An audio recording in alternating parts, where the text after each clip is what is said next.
Well, howdy there, Internet people. It's Bo again. So, today we're going to talk about a proposed piece of legislation. And it is certain to spark a lot of conversation in the coming days. It's pretty unique. It's called the Love America Act. And with a name like that, you know it's going to be interesting. And add to that, it was introduced by none other than Senator Hawley. You know, legislation often has a statement of reasons, like a preamble. Something to explain why the legislation is needed, why it's happening, right? In my entire life, I have never seen a piece of legislation where the stated reasons for it and the legislation itself are in direct contradiction quite like this. It's really unique. Okay, so why does he want it? Let's start there. Why does he want this bill? The idea behind it is to make certain that American students don't believe the U.S. was inherently racist when it was founded. That's his goal. He doesn't want that to be taught. To accomplish this, he has a 4-step plan. The first is that students in the first grade read and are able to recite the Pledge of Allegiance. Okay, that doesn't do anything one way or the other. That's just, indoctrination. Step 2, students in the 4th grade read the Constitution of the United States and are able to recite its preamble. Step 3, students in the 8th grade read the Declaration of Independence and are able to recite its preamble. Step 4, students in the 10th grade read and are able to identify the Bill of Rights, which is a little confusing to me because I don't know if Senator Hawley wants additional emphasis put on the Bill of Rights, or he doesn't understand that the Bill of Rights are part of the Constitution. They're the first 10 amendments to it, and when you study the Constitution, you kind of have to study the amendments.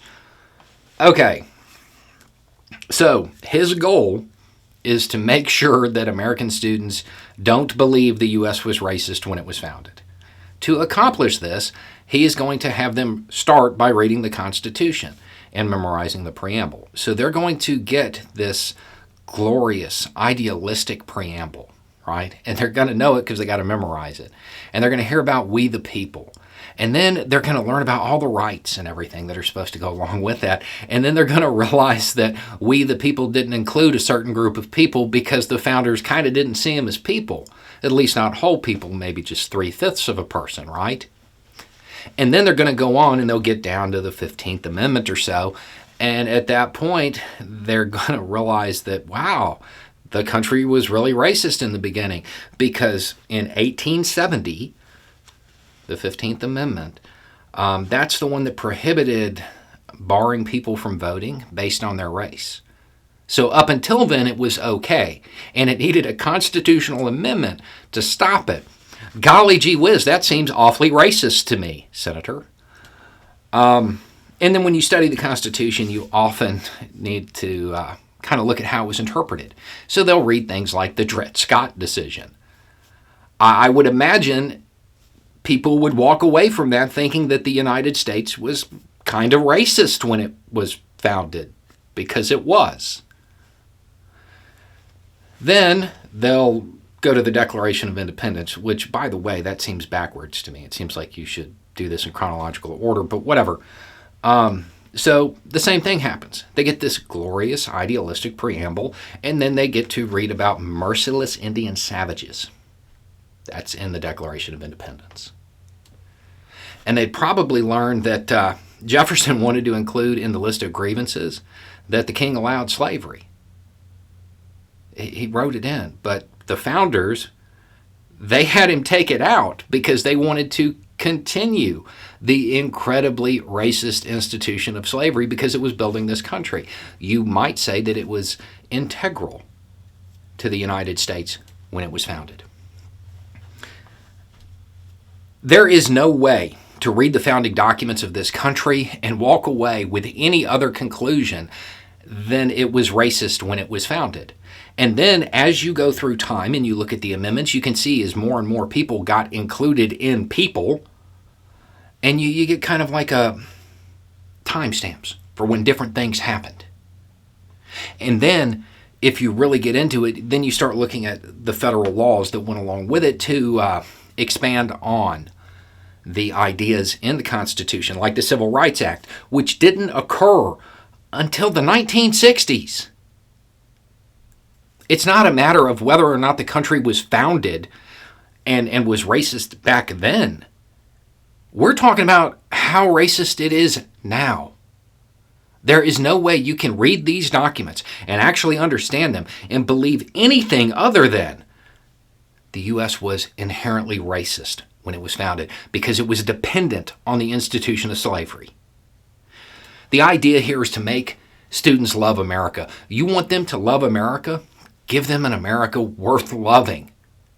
You want them to respect the flag? Make it the symbol of something worthy of respect. But when you have politicians lie about things that are plain truth, these are historical realities. You can't pretend this stuff didn't happen.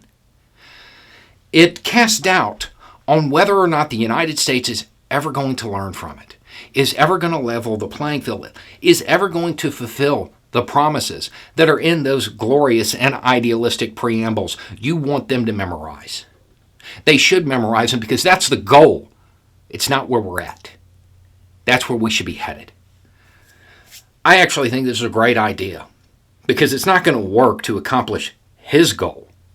But I think if more people actually sat down and read these documents, they might have a better understanding of why the United States is so lopsided. And when you look at this on a timeline and you understand that from the beginning until the 1960s, it was legalized racism. It's a whole lot easier to accept that there are, let's just say, after effects that aren't explicitly racist legislation, but they're racist institutions that continue to exist and permeate our society today. So yes, I think it's a great idea. Students should absolutely read these things. Not because they won't show that the U.S. was racist when it was founded. It's definitely going to show that because it was. But because it gives them a scope of where we started and where we should be. And we're not there yet. The United States isn't perfect. It's not a finished project. There are a whole lot more people that need to be included under that umbrella of freedom that is promised in those preambles that you want them to memorize. Anyway, it's just a thought. Y'all have a good day.